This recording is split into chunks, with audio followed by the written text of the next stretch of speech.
Hello and welcome to the Ramon Foster Show. I'm Dejan Kovacevic of DK Pittsburgh Sports. He happens to be Ramon Foster.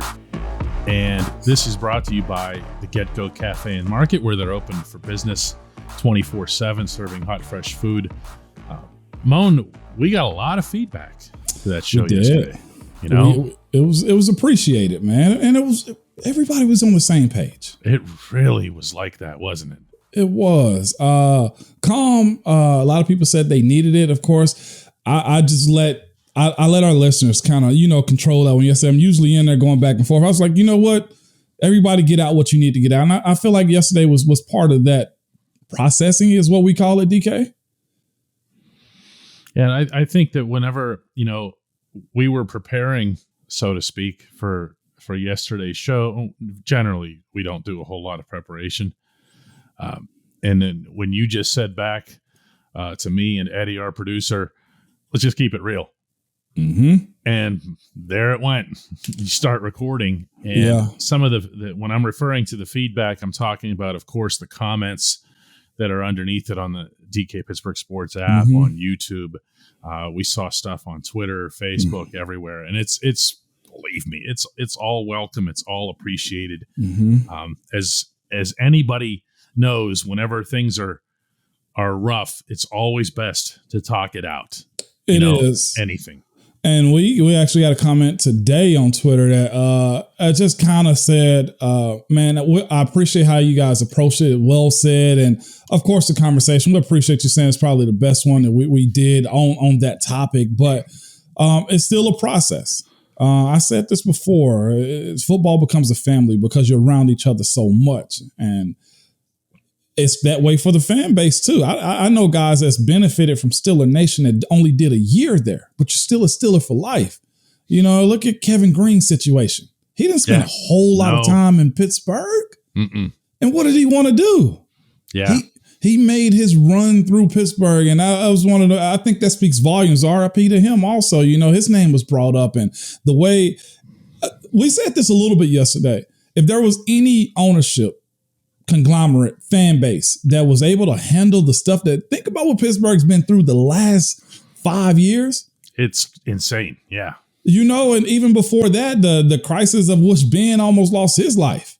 Like if there was any ownership to handle it, the same way you handle social injustice, the same way you handle the Rooney Rule as far as being on the forefront of that, the Rooneys have been on the fore, just leading the charge in that. And for as much as the business side takes over, I appreciate the personal side that they allow the fan base and players to have. Yeah, and that's, it's funny, you use the term family, and there are corporations and companies, whether they're really big or really small like ours, and we can talk about wanting to promote a family feel and so forth.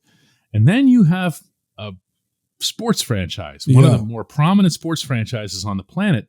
It's actually run by a family and run in a family way that's never really dissipated. And I think, Mon, isn't it times like this where that actually becomes what matters the most? Yeah, it does. And so let's pull back the curtains a little bit is what I like to say sometimes. So very personal to me. Lost my mom 2014. You remember, I know you reached out and we had conversations behind it and everything. I didn't report to camp that year on time. I lost her right before camp started, like literally right before camp started. Here I was down still in Tennessee dealing with that, trying to figure out, man, I still got a job, but one of the most important figure in my life. Heck, I look just like I would pull a picture down, but I don't want to get up. Look facial, just like my mom, like attached to her. Passed unabruptly. 49 years old. My goodness. Crazy, and how to handle that. Here I am searching. My dad's around, but my mom has been the focal point of me and my brothers and sisters growing up. And immediately, of course, I got to contact the team, let them know I got to take care of this down in Tennessee. And Coach says, look, don't forget football. No, you handle that. What can we help you with? Don't worry about this. I know you're going to be ready for the job. Just the reassurance of football didn't matter. You're a human being. Go do those things. We're here for you whenever you need, the necessary time that you need to take that. And the immediately, after we laid my mom to rest and we had the funeral and stuff like that, we head back to the Nashville area, Hendersonville, where I live at. I pack up, drive to Pittsburgh, and I arrive on campus and stuff like that. Of course, Coach T and the coaching staff is there to greet me, Mr. Rooney. They sent a huge flower arrangement down, for my mom and stuff, like some stuff you don't necessarily have to do. You might think of it as a check mark. Hey, make sure we do this. No, it was very personal from the Rooneys and from the Steelers organization. And I get back, and it was very noticeable that flower arrangement they sent down, and we get back. I get back, and the first thing that Coach T asked me, what you want to do? And I was like, how do I go about it? And he was like, let us surround you. He was like, if you want to go out there, Mon, you go do that. He was like, but this family here you have in us won't let you down. And I say the recovery of me and the support of my guys, and specifically the O-line room and head coach and Mr. Rooney and stuff like that, it eased over that transition of losing the most important person in your life that had seen you. And then, of course, the way it happened. I wasn't prepared for that. But I'll say the way they surrounded me and my wife and my kids for sure helped me ease over that. And to have, I had a pretty good year in 2014 also. And it wasn't about football. It was about my well-being, man, at a time that I needed the most, because I can be very stoic in how my emotions show. And they allowed me to kind of process that through football. And man, we picked up running and going. And I still think about the day I arrived and the practice that I went into. And Coach T was very human about my approach into getting back into the saddle, man. And it helped. Football and the Steelers really helped cultivate that process, man. I don't know if I've ever kind of had this conversation in depth like this. No, this is something.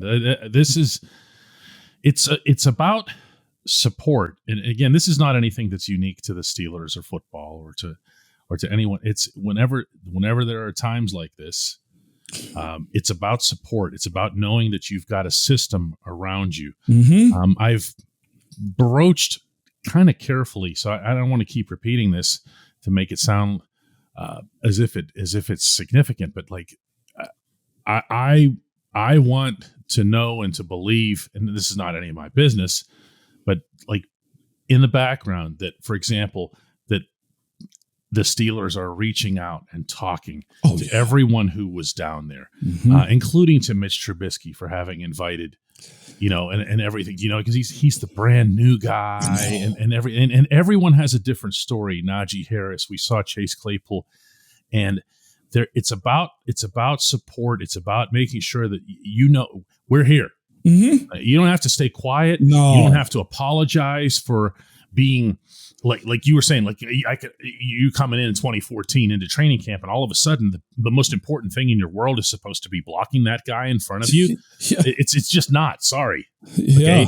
And if your head coach and your franchise owner and everybody else reaches out to you and they do it from the heart, and when I lost my mom last year, I heard from the people inside the Steelers who know me the best, and I got to tell you, it, like you said, it can sound cliched or check in the box, but then when you look at the words and you look at the way they were conveyed, and I hear from former Steelers, and I heard from, like you said, it's always the O-line, and I heard from Marcus Gilbert, and I heard from people that I've covered over the years within the Steelers.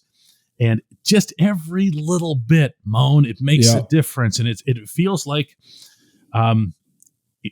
reporters aren't supposed to be, and everything else part of the team and everything else here. I've told you the story before about Dick LeBeau making sure that I have a banana every time I leave the cafeteria. Okay. Yeah. Well, that feel is something that is very Steelers, that there is that family component. And imagine how hard that is to replicate with the other 31 franchises. First class, man. First class is how I've seen them approach every situation like this. When we come back, a little bit more about Dwayne Haskins, this time from the football perspective.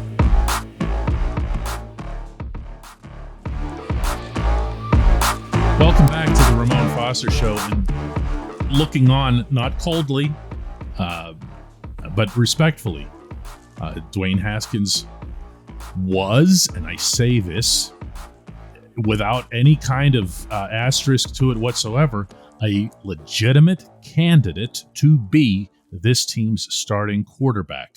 That is what he was working toward.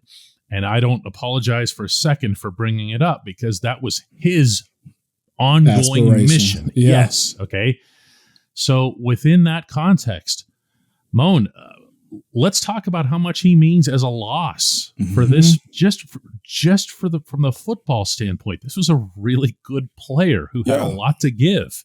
It's interesting. I honestly have a few feelings about that in general, what I expect to happen or what's going to happen or behind that, because I actually thought about this early this morning before we even talked about having this conversation. Like, he was on my mind this morning because I heard it on the radio on the way into work.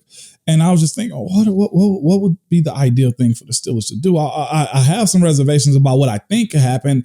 And I almost feel like instead of just being real with you, I almost feel like they will reserve a spot, like working a 2 quarterback backup type of position and probably have a guy on practice squad just out of respect, for him. And I don't know if you've thought about that, but when you have situations like this, it's like, man, you can't act like it's not a thing. And I don't think Pittsburgh will act that way. I don't think the coaching staff will act, especially the effects he had on the quarterback coach. And I'm sure his teammates are going to want to do something other than a decal. I almost feel like they will have just 2 active quarterbacks on roster, reserve a 3rd spot for him, and just have, a gap year almost of, we'll put a guy on practice squad instead of signing somebody in replace of. That's what I would do, DK. Yeah. You know what I'm saying? Yeah, we have to remember that the situation that the Steelers had was really unusual in that they had one quarterback that they had just signed who was a number 2 overall pick in 2017. That, of course, being Trubisky. They had another quarterback, Mason Rudolph, who they hung a 1st-round grade on. Yes, indeed, they did. Kev never shied away from that. No, still doesn't. Yep, still doesn't. There's no hedging on his part on that subject. And the third guy was a number 15 overall prospect. Yes. So you had 3 guys who they believe to have 1st-round pedigree, and that's not even getting into whether or not they'd be drafting one. Right. Okay. And they saw it, including Dwayne Haskins, as let's take all 3 of these guys and put them in the mix, and let's come up with some kind of Tomlinism here. Okay. 2 dogs, 1 bone. Or 3 dogs, 2 bones. 3 dogs, multiple bones, whatever else here. And what I wonder here is in the aftermath of the tragedy is if you're looking at a situation where the Steelers are going to kind of see things a little bit differently to what you're saying here. Is it just a simple starter backup dynamic now? Is it really going to be a Trubisky versus Rudolph camp, or is it a Trubisky's the starter and now you don't trade Mason, which I think a lot of people had been wondering if they might trade Mason or even if he'd ask. It's complicated. It is complicated, and it's sensitive too. Yes, I feel. Honestly, I'm on eggshells with every syllable I say here. I see you tiptoeing. Okay, I do. Okay, I do, because number one, it's so soon after, and that's why I'm leaning on the side of I don't think they have an answer for what to do. I'd almost lean on a starter/starter backup. Is almost the approach to it, and even if you go get a 1st-round guy, is kind of what we thought, honestly, this year. And then you trade away one of the other guys that was on roster. I think this blip right here just kind of throw you off tilt, and you pay respect to it. But this is the other side of it too, DK, is it's still a business. And you got to say they got to be prepared, which is time almost sensitive. We're a couple of weeks away from the draft. I know. And we'll see. And it's a fresh wound no matter what is in front of us. And both of us are tiptoeing around this, DK. We are. The couple of viewers. I'm so used to the viewers. writing. Yeah, get off the paper, man. Come on. Yeah, right. The couple of the people that have had the courage, shall we put it, to broach football with us over the last couple of days have asked specifically if we think that there's a chance that this will impact the draft outlook. Again, it's still a business. I'll say this. They'll probably do something. If I know that front office, which we've spoke about time and time again on how they've done most everything. And every organization has a blip here or there, you know? Mm-hmm. But I got a strong friggin' feeling they're going to find some way that's very honorable to him in order to really, support his family this year through the team. I almost feel like, he was drafted as a Washington Commander. But in general, people are going to view him as a Steeler because of the impact and where it happened. Like he's still on the homepage on Steelers.com. Right at the top, all the way across the top. Yeah, right across the article by Teresa Varley, and there's a huge picture that just says, and it's been up there for 3 days. Yep. There is not one trace of football on that website. Sorry, I didn't mean to interrupt. I happened to see that myself. Which is why I say, even if they did go get a guy just to have 3 deep, the number will be reserved, I feel like, this year. And just he will be remembered. He had too big of an impact in that locker room, just from what we've seen, DK, that you can't just skate over. Yeah, I'll ask you this too. I mean, this is again, not that this matters or anything like that, but it might over time. You're not giving that 3 out for quite a while. No, this is different. Okay, this is not a matter of, he was so accomplished in Pittsburgh or whatever. This is just different. And that's the way they've always done it, man. The impact that you have. And looking at the coach, we can go through this time and time again. I didn't even know him, but I felt this. You know what I'm saying? Like, I didn't have any run-ins with him. I hadn't been to Pittsburgh in the locker room, but the way my guys that I know that are still there react to him, I know him. Yeah, I hear you. When we come back, a Hey Mon.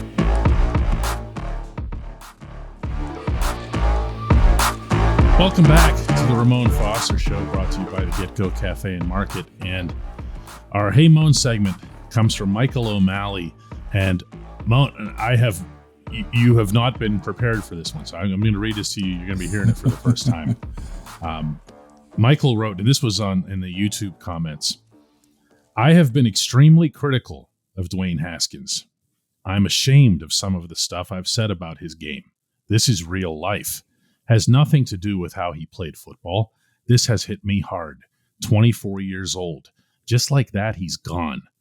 Prayers to his family, friends, teammates, and all the fans. Time heals all wounds, but this is going to take a while. Wow. Yeah.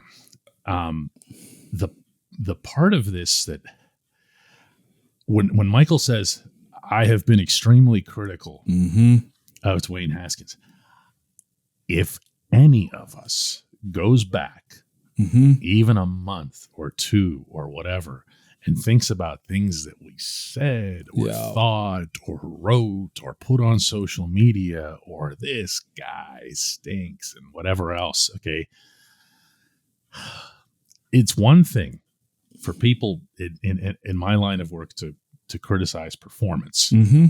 It's another thing entirely to have it become about the person or the character and just being outright belligerent and rude. And I have a feeling, and I wouldn't do this to poor Michael, but if you go back through whatever, he's probably feeling it over stuff that he's said or thought and realize these are just human beings. Yep. And Michael, I'd say this. Michael OMalley, I thought I knew you. I feel like I know OMalley somewhere, man. I don't know where I've heard that first and last name like that. I say this: what you said was normal because it's in the context of football, unless it just went too personal. Because I've said this before, time and time again. Football teams or sports team in general has the ability to have have an allegiance to them that's almost blind. Meaning you want the best for your team no matter what. We're watching an organization, historic organization, in the Los Angeles Lakers that are just getting drugged through, can't make the playoffs. LeBron can't build a squad. They can't do this. Or we're watching the Yankees that's trying to get over the hump, or the Mets that you want to be good, or even a team like Green Bay. Or teams like New England or Cleveland Browns that have a fan base that simply wants the team to be great. Why? Because you love the team. You can go get great players tattooed on you because why? Those players already did something great for you. And you go get teams tattooed on you. Why? Because those teams have constantly done something for you. When you're looking at players in the current time, in the present time, unless they are a bona fide Hall of Famer like Ben, and even Ben took some personal shots, took some professional shots, took some just disgusting things. Me, you, all of us have had those moments because why? You bleed into your team and you kind of lose the concept that people are human. They have feelings. But I say this on the player side. I hated the stuff. I know my family hated it too, but I'd always be like, that's the job too. You know, if you're in a focal position to where you're being credited or you're being, evaluated day in and day out on what you can do for that team, every time the fan is going to take the team side, right or wrong. And it's probably more wrong than right because guys mess up the same way that Joe over here can mess around and just drop 1,000 glasses at his job. Like, it happens. You're going to have a bad day. You might have a bad week or even a bad year. But we also, like I said, got to look at people as human. Like, for anybody, view what you say sometimes. Like, is that your kid? Or is that if that's your nephew? And think about the defense you will have towards them. Right, wrong, or indifferent. It's a part of the sport. It's got to have a line. And I'm sure Mike probably feels this because he probably crossed a line or two, which doesn't make him unusual in doesn't. Any way at all. In fact, the only part of this that makes Mike unusual and extraordinary, I think in this case, is acknowledging it. Yeah, he said it. Yeah, he said it. Okay, and the fact that it convicted you like that, or anybody for that matter, I think it says to yourself, you'll probably be a better person on how you view and evaluate guys. You'll probably be a better person on how you are person to person because nobody expected this. Maybe Dwayne's situation was appropriate, respectfully, for the era in which Pittsburgh is probably going to go into. And we don't know what's going to happen, but you got to think, just lost a franchise guy for the first time, and then you lose another quarterback through death. You got to kind of pull back on the human aspect of what's actually out there. Yeah, that's. I mean, when we're talking about criticizing and the difference between performance and the person, yeah, the example that I think of that really jumps out at me in the past year is Chase Claypool in Minneapolis. Mm-hmm. Whenever he did the first down point, yeah. Take this from the person, the reporter who asked Chase after the game, what were you thinking? Which was a fair question and everything. Because else it was like about that. the performance. Because it was about the performance. But then, and here's my Michael OMalley moment.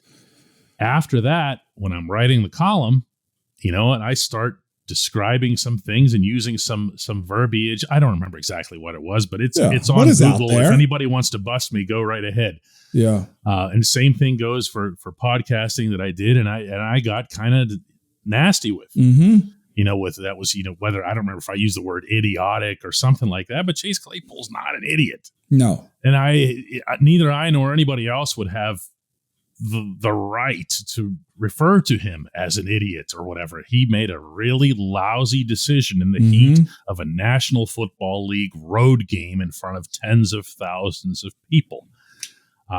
This is what I'm talking about when I say performance versus the person. Right. What he did was really ill-advised in the moment, as he himself would acknowledge. Yeah, for sure. And again, the attachment to teams, which is fair because teams bring you through. I mean, what was the one thing everybody wanted during the pandemic? Give me my football, you know? Yeah. And we just got to, we just got to take a step back sometimes and acknowledge, man, what if that was my son? What if that was my nephew, my cousin? And I think the Wayne situation for sure has probably got a lot of people on notice on how we got to start dealing with one another, and just honestly the athlete side of it too. It's forgivable because everybody makes mistakes, Mike. Don't ever think that you're alone, and you're probably not the only person. It's forgivable, but what I always try to tell people, be better, be a good human. And that's easier said than done sometimes. And that's all we ever want from one another anyway. It's just be a good human. It even applies when you're talking about the Browns. Come on, someone had to say it. It does. And I'll say this too. With that point being said, no matter what, notice this on how players treat one another, though. It's been times we've seen guys have catastrophic injuries. And what do you see from both sides?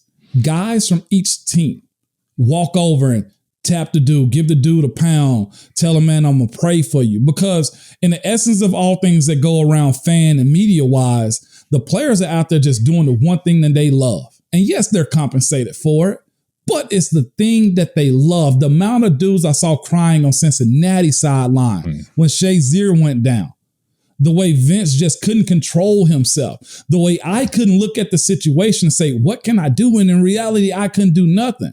Because I knew the person that he is, in those moments. And nobody want anything bad to happen in reality, because look how the players treat one another. I know it's some extreme stuff. Perfect or Juju hit him or AB. But I guarantee you this, if AB goes down in the game, Burfict was probably going to check on him aside from that hit. You know what I'm saying? Like, hey, man, I hope you're going to be all right. And it's easier to smooth things over because we understand what's at stake. It's just the competition of it. Don't let the competition take over the personal side. Michael, we appreciate the definitely that's something. Let's do another one of these tomorrow, Mo. I'm here. You are. Yeah, I am.